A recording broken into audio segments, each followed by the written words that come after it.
नमस्कार, आप देख रहे हैं न्यूज इंडिया। आपके साथ मैं दीपिका सिंह। करते हैं खबरों की शुरुआत आज की बड़ी खबर के साथ, जहां दिल्ली में मणिपुर हिंसा को लेकर आज उच्च स्तरीय बैठक आयोजित होगी। प्रधानमंत्री मोदी से मिलने के लिए अमित शाह उनके आवास पर पहुंचेंगे। पीएम आवास पर दोनों नेताओं की मुलाकात बेहद खास मानी जा रही है। तो मणिपुर के ताजा हालात की जानकारी दी जाएगी। पीएम मोदी को अमित शाह स्थिति की जांच करने की बात कहेंगे। और देखिए, आपको बता दें कि मणिपुर हिंसा को लेकर उच्च स्तरीय बैठक का आयोजन, जो कि लगातार आपको बता दें कि मणिपुर में इस वक्त स्थिति चिंताजनक बनी हुई है और इसी को लेकर सर्वदलीय बैठक भी अमित शाह कर चुके हैं। लेकिन प्रधानमंत्री मोदी दौरे से लौट आए हैं। अमेरिका और मिस्र के दौरे के बाद आज उनकी बैठक बेहद महत्वपूर्ण है। ये उच्च स्तरीय बैठक होगी जिसमें मणिपुर के ताजा हालात की जानकारी गृह मंत्री अमित शाह प्रधानमंत्री मोदी को देंगे। तो मणिपुर के ताजा स्थिति की जानकारी दी जाएगी। कई मायनों में ये महत्वपूर्ण बैठक इसलिए भी हो जाती है क्योंकि लगातार कई जतन के बावजूद भी मणिपुर में हिंसा नहीं रुक रही है। वीरेंद्र शर्मा को भी यहां पर इस्तीफे की बात कही है विपक्ष ने।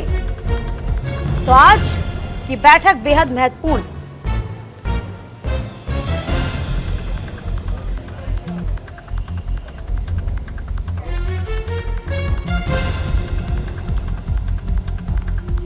तो मणिपुर के ताजा हालात पर जानकारी देंगे गृह मंत्री अमित शाह। ये बड़ी बैठक है, उच्च स्तरीय बैठक का आज आयोजन होगा। इससे पहले आपको बता दें कि सर्वदलीय बैठक का आयोजन किया गया था। तमाम दलों के नेता इकट्ठे हुए थे। मणिपुर के हालातों पर चर्चा हुई थी, विचार विमर्श हुआ था। लेकिन आज ताजा हालात क्या है, इसकी जानकारी आज प्रधानमंत्री से साझा की जाएगी।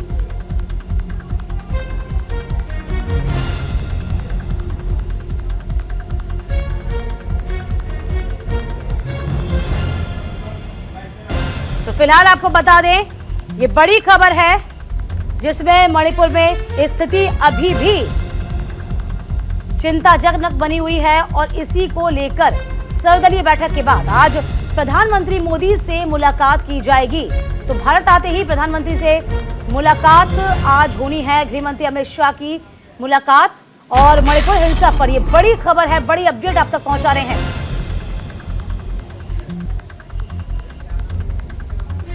तो प्रधानमंत्री मोदी जैसे ही स्वदेश लौटे, इसी के साथ साथ गृह मंत्री अमित शाह उनसे आज मुलाकात करेंगे। मणिपुर हिंसा को लेकर एक उच्च स्तरीय बैठक आयोजित की जाएगी। इसी के साथ साथ आपको बता दें कि मणिपुर के सीएम से भी मुलाकात होगी, क्योंकि ये जो मुलाकात है बेहद खास इसलिए भी हो जाती है। लगभग 2 महीने हो गए मणिपुर हिंसा जो है लगातार बढ़ती जा रही है। दोनों समुदायों के बीच भी अभी भी सामंजस्य स्थापित नहीं हो पा रहा है। लगातार आपको बता दें कि हिंसा की वारदातें बढ़ती जा रही हैं। तो मणिपुर की मौजूदा स्थिति पर चर्चा करने के लिए केंद्रीय गृह मंत्री अमित शाह ने शनिवार को यानी कि 24 जून को दिल्ली में सर्वदलीय बैठक बुलाई थी। लेकिन अब प्रधानमंत्री मोदी से भी मुलाकात होनी है।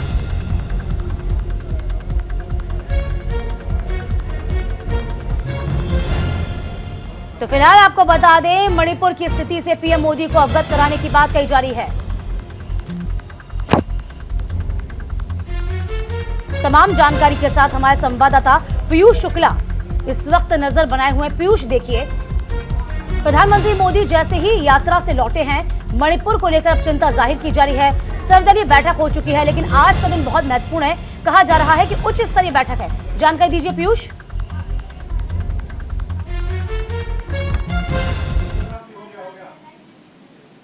पीयूष, आप तक आवाज पहुंच पा रही है?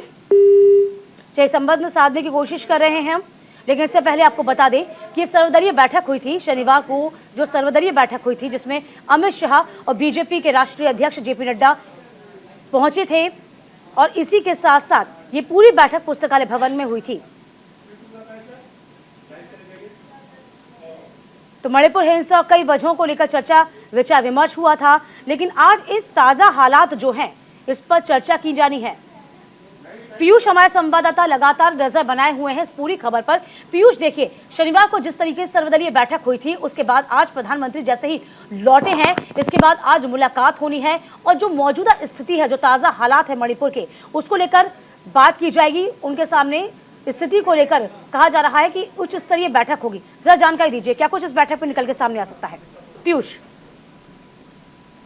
देखिए, इस वक्त की जो जानकारी मिल रही है, गृह मंत्री अमित शाह इस वक्त 7 लोक कल्याण मार्ग जो प्रधानमंत्री नरेंद्र मोदी का आवास है आधिकारिक, वहां पहुंच चुके हैं और दोनों नेताओं के बीच में मीटिंग चल रही है। इसके पहले कल का जो वाकया था, उस वक्त कल के वाकये में मणिपुर के मुख्यमंत्री और अमित शाह दोनों के बीच में लंबी एक बैठक हुई है, बातचीत हुई है, उन तमाम मुद्दों पर चर्चा हुई है। उसके अलावा अगर मैं बात करूं तो सर्वदलीय बैठक में भी मणिपुर के मुद्दे पर सभी दल के नेताओं से बातचीत हुई है। लेकिन अब उन सभी नेताओं से हुई बातचीत हो, सर्वदलीय बैठक की का जो भी नतीजा रहा हो और तमाम जो इस दौरान बैठकें हुई हैं उनका नतीजा रहा हो, इन सभी को लेकर आज गृह मंत्री अमित शाह एक बड़ी ब्रीफ जो है वो प्रधानमंत्री नरेंद्र मोदी के सामने पेश करेंगे और उसके बाद किस तरह से दोनों नेताओं के बीच में आगे डिस्कशन होगा और क्या कुछ निर्णय इस पर कंक्लूड किया जाएगा, ये वक्त ही तय करेगा।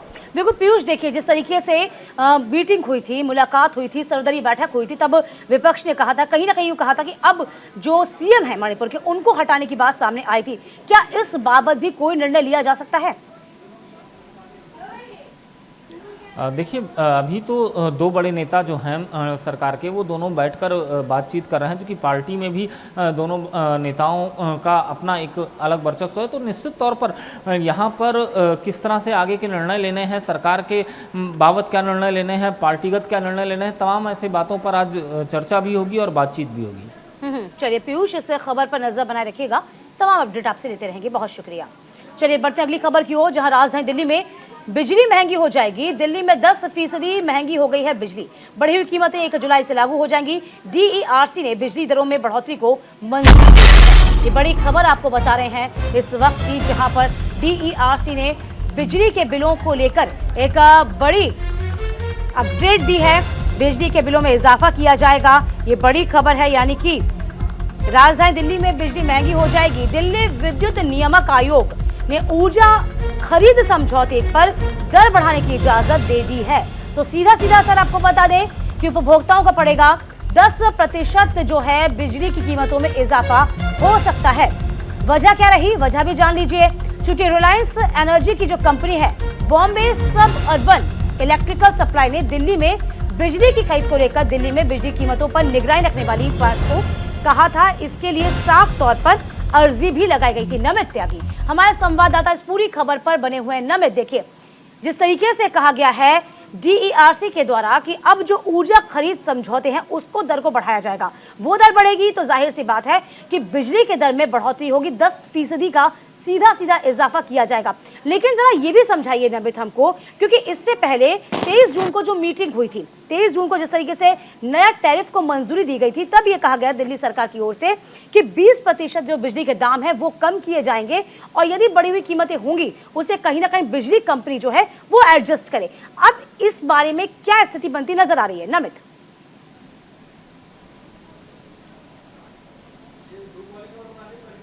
देखिए, सबसे पहली बात तो ये है कि आने वाले समय में जुलाई के महीने से और जो मार्च का महीना आता है 2024 में, हाँ। जुलाई 2023 से मार्च 2024 तक जो बिजली के दाम है वो 10% तक बढ़ जाएंगे। हालांकि इसको लेकर अब दिल्ली सरकार की तरफ से जो सफाई आई है उसमें पीपीआरसी यानी कि पावर जो एग्रीमेंट है, पावर परचेज एग्रीमेंट कोस्ट के तहत ये जो बिजली की दरें हैं ये बढ़ाई गई हैं। हालांकि इससे पहले जितनी भी बिजली के अंदर जो दिल्ली के अंदर बिजली सप्लाई करती हैं कंपनियां, उनकी तरफ से डीईआरसी को एक लेटर लिखा गया था और उसमें यह कहा गया था कि जो बिजली का उत्पादन शुल्क है उसमें बढ़ोतरी की जाए, यानी कि जो पावर परचेज एग्रीमेंट कोस्ट है उसमें बढ़ोतरी की जाए। ऐसी डिमांड बिजली के अंदर जो बिजली दिल्ली के अंदर जो बिजली सप्लाई करती है कंपनियां, उनकी तरफ से की गई थी। उसके बाद ही जो डीईआरसी है उनकी जो याचिका है उसको स्वीकार किया गया और 22 जून को यह परमिशन दे दी गई डीईआरसी की तरफ से कि 10% बिजली बढ़ाई जाएगी। हालांकि इसको लेकर अब दिल्ली सरकार की तरफ से बयान आया है कि ये जो हर तिमाही साल के अंदर 3 बार इस तरीके की समीक्षा की जाती है,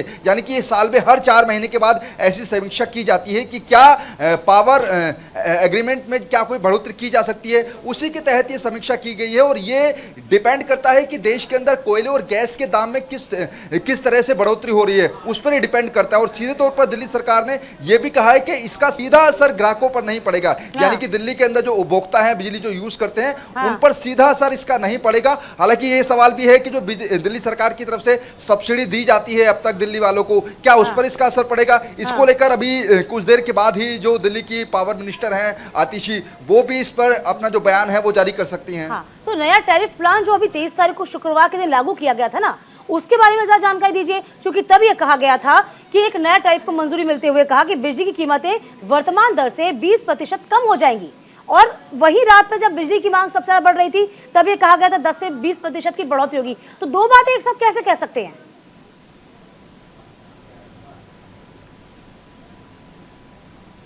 देखिए, बिल्कुल दिल्ली सरकार ने ये जरूर कहा था कि 20% तक वो जो नया टैरिफ प्लान लेकर आए हैं कि 20% तक बिजली के दाम कम होंगे, लेकिन उसी दौरान, क्योंकि ये वही तारीख है, उस दौरान ही ये जो दिल्ली की जो बिजली कंपनियां हैं उन्होंने डीईआरसी को उसी दौरान लेटर लिख दिया था, क्योंकि दिल्ली के अंदर बिजली की डिमांड जो थी वो लगातार जैसे जैसे गर्मी बढ़ रही थी तो डिमांड भी बढ़ रही थी। उसी दौरान बिजली कंपनियों ने डीईआरसी को लेटर लिखा था कि जो पावर परचेज एग्रीमेंट है उसकी दरों में बढ़ोतरी की जाए। उसको अब जो डीईआरसी के अधिकारी हैं उन्होंने मान लिया है, दिल्ली सरकार की तरफ से भी परमिशन दे दी गई है। हालांकि औपचारिक ऐलान अभी भी बाकी है आना दिल्ली सरकार की तरफ से, लेकिन जैसा मैं बार-बार जिक्र कर रहा हूं कि जो दो बातें दिल्ली सरकार की तरफ से कही गई थी, पहला तो ये कि जो उनका जो नया टैरिफ प्लान है, अब वो नया टैरिफ प्लान कैसे काम करेगा जब दिल्ली के अंदर 10% जो बिजली है वो ऑलरेडी महंगी हो जाएगी। उस पर भी जो दिल्ली सरकार की तरफ से क्लैरिफिकेशन है वो दिल्ली की पावर मिनिस्टर है आतिशी कुछ ही देर के बाद भी वो क्लियर करेंगी कि आखिर क्या ये जो नया टैरिफ प्लान है वो कैसे काम करेगा। हम ये मान लें क्या नमित, हाँ देखिए नमित, हम ये मान लें क्या अब अंतिम फैसला दिल्ली सरकार को ही लेना होगा इस पूरे मसले पे, क्योंकि जिस तरीके से आप भी बता रहे हैं पावर परचेज एग्रीमेंट की जो दर बढ़ गई उसमें सरकार ने तब भी कहा था कि जो खर्च बढ़ेगा, जो रेट्स बढ़ेंगे उसका जो खामियाजा है या फिर उसको वहन खुद बिजली कंपनियां करेंगी। हालांकि आप कह रहे हैं कि अभी आतिशी प्रेस कॉन्फ्रेंस करेंगी तब वो तमाम चीजें कहेंगी, लेकिन अब निगाहें दिल्ली सरकार पे हो जाएंगी, खड़ी जाएंगी, क्योंकि उत्तर प्रदेश में बिजली को लेकर अभियान चलाने की बात खुद आम आदमी पार्टी कर रही है। नमित, देखिए बिल्कुल, क्योंकि यूपी के अंदर तो ऑलरेडी देश के जितने भी राज्य हैं सबसे ज्यादा महंगी बिजली यूपी के अंदर आती है और दिल्ली आम आदमी पार्टी ने जो है यूपी के अंदर एक अभियान चलाने की बात भी कही थी। जिस तरीके से दिल्ली के अंदर जो बिजली सस्ती आम आदमी पार्टी दे रही है, उस पर भी बीजेपी, हालांकि विपक्ष हमलावर जरूर होगा, विपक्ष की तरफ से सूबे से आरोप भी आम आदमी पार्टी पर लग रहे हैं, लेकिन यहाँ पर सवाल यह है कि दिल्ली सरकार जो टैरिफ प्लान लेकर आई थी वो आखिर अब कैसे काम करेगा। हालांकि दिल्ली सरकार ने अपने बयान में, जो लिखित बयान दिल्ली सरकार की तरफ से मौजूदा समय में आया है, चलिए बहुत शुक्रिया नमित तमाम जानकारी देने के लिए आपका। हालांकि कुछ देर बाद तस्वीर और स्पष्ट हो जाएगी। अब देखना यह होगा कि यहाँ पर जो बिजली मंत्री हैं आतिशी जब सामने आती हैं तो क्या कुछ कहेंगे, क्योंकि नया टैरिफ प्लान खुद अभी शुक्रवार को ही लागू किया गया है। चलिए बहरहाल बढ़ेंगे खबरों में आगे। बात होगी अब पहलवानों की, तो पहलवानों ने की आंदोलन खत्म करने की घोषणा। ये बड़ी खबर है, सड़क छोड़कर अब कोर्ट में लड़ाई लड़ी जाएगी, ये पहलवान कह रहे हैं। ब्रजभूषण के खिलाफ 5 महीने से प्रदर्शन लगभग किया जा रहा है। पहलवानों ने ब्रजभूषण सिंह के खिलाफ सड़क पर अपने आंदोलन को सड़क से खत्म करने का ऐलान जारी कर दिया है। अब पहलवान अपनी लड़ाई अदालत में लड़ेंगे। ब्रजभूषण शरण सिंह पर यौन उत्पीड़न का आरोप लगाने के 5 महीने के बाद उन्होंने विरोध बंद करने और अदालत में लड़ाई लड़ने का फैसला किया है। तो आपको बता दें कि पहलवान बजरंग पूनिया, विनेश फोगाट ने ट्वीट कर इस बात की घोषणा कर दी है। हालांकि इससे पहले आपको याद होगा किस तरीके से खुद जो गेम्स होने वाले, एशियाई गेम्स होने वाले हैं, उसमें अपना इंटरेस्ट भी पहलवान जाहिर कर चुके हैं। तो आंदोलन खत्म होने पर ब्रजभूषण का बयान भी सामने आ गया। अब प्रकरण अदालत में है। ब्रजभूषण पहले भी बात कह रहे थे, आज भी बात कह रहे हैं कि अदालत अपना काम करेगी, तो ब्रजभूषण का बयान भी सामने आ गया है। हालांकि इस पूरे मसले को लेकर ब्रजभूषण लगातार अपनी सफाई देते नजर आए हैं। तो उसमें दिक्कत क्या है? अब अदालत में तो है ही है। देखिए मुझे कोई कमेंट नहीं करना है। अब प्रकरण अदालत में है, अदालत के विचाराधीन है, अदालत अपना काम करेगी। मेरा क्या प्लान होगा? अदालत में है, अदालत में चलेगा। अदालत में है, अदालत में चलेगा। अदालत जो करेगा ठीक करेगा। दिल्ली के प्रगति मैदान से बड़ी खबर है, जहां टनल में कार रोककर डिलीवरी एजेंट से लूटपाट हुई है। बदमाशों ने हथियारों के बल पर लूटपाट की घटना को अंजाम दिया। इधर लूट का वीडियो भी सामने आ गया है। ये बड़ी खबर है दिल्ली के प्रगति मैदान से, जहां पर कार को देखिए खुले आम रोका गया, सरेआम इस पूरी घटना के अंजाम दिया गया है। टनल में कार को रोका गया, डिलीवरी एजेंट से लूट की घटना सामने आई है।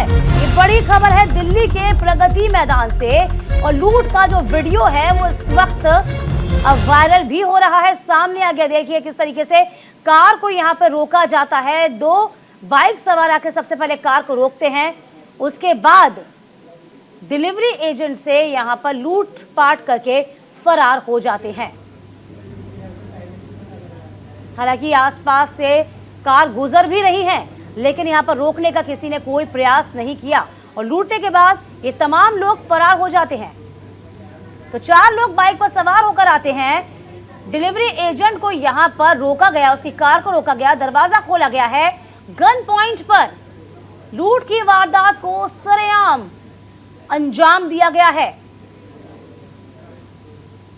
तो डिलीवरी एजेंट के साथ लूटपाट की घटना, बदमाशों ने हथियार के बल पर लूटपाट की घटना को अंजाम दिया। बंदूक की नोक पर किस तरीके से सरेआम दिल्ली में लूट की घटना सामने आई है।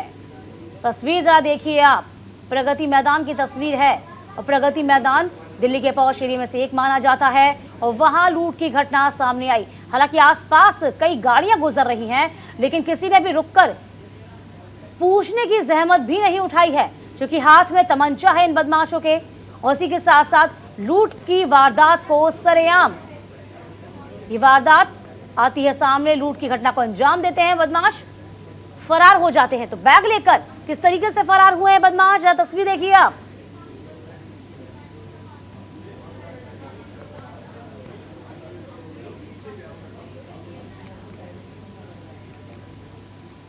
इधर लूट पर सीएम केजरीवाल का ट्वीट भी सामने आया है। एलजी को इस्तीफा दे देना चाहिए, ये केजरीवाल कह रहे हैं। एक बार फिर से केजरीवाल ने एलजी पर निशाना साधा है, कहा है कि एलजी को इस्तीफा दे देना चाहिए, क्योंकि लॉ एंड ऑर्डर की स्थिति लगातार बिगड़ रही है, और इसका जिम्मा कहीं ना कहीं केंद्र के अंदर आता है, और इसको लेकर अब सीएम केजरीवाल ने ट्वीट किया है।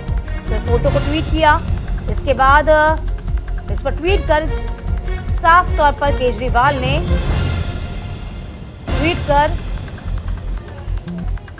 कहा है कि कहीं ना कहीं एलजी को अब इस्तीफा दे देना चाहिए।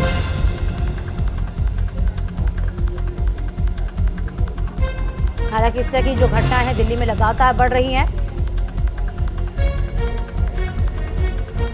इधर पटना को प्रदूषण रहित बनाने की कवायद तेज हो गई है। 1 सितंबर से बंद हो जाएंगी डीजल की बसें। सीएनजी बसों को चलाने की अनुमति दे दी गई है। 121 नई सीएनजी बसें चलाने की योजना पर अब विचार किया जा रहा है, और इसको अमल में लाते हुए पर्यटन और यूं कहें कि पर्यावरण को संतुलित करने की कवायद इसे माना जा रहा है।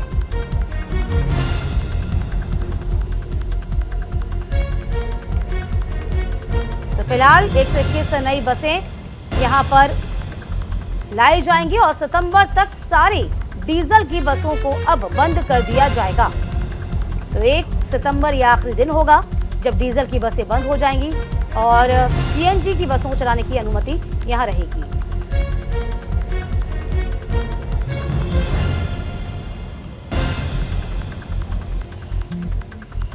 चलिए खबरों में आगे बढ़ते हुए एक बार फिर से बात होगी। बिजली के दरों में जिस तरीके से बढ़ोतरी दर्ज हो गई है, उसमें बीजेपी का बयान नेता हरीश खुराना ने कहा है कि मिलीभगत से बिजली की दरों को बढ़ाया गया है। बिजली कंपनी के साथ ये रिश्ता क्या कहलाता है? केजरीवाल ने कहा था कि कंपनी का सीएजी ऑडिट करवाऊंगा।